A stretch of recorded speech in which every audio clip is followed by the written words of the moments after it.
কিসের মধ্যে যে আছি নিজেও জানি না ভাই।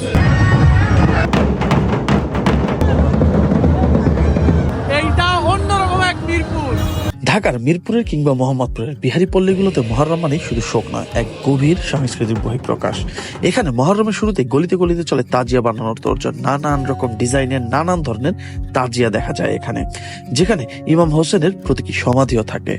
আর 10ই মহররম সবাই মিলে বের হয় এই তাজিয়া নিয়ে।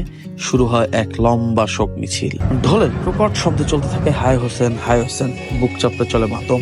মিছিল আনা ঘোড়াগুলোকে সাজানো হয় নানান ফুল দিয়ে।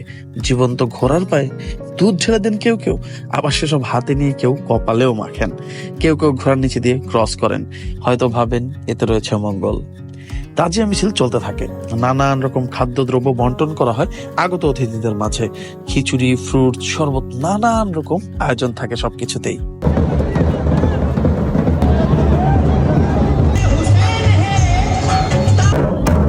ছোট্ট শিশু থেকে শুরু করে বৃদ্ধ মানুষ, নারী পুরুষ সকলেই এদিন পথে নেমে আসেন, উপভোগ করেন এই বিশাল আয়োজনের।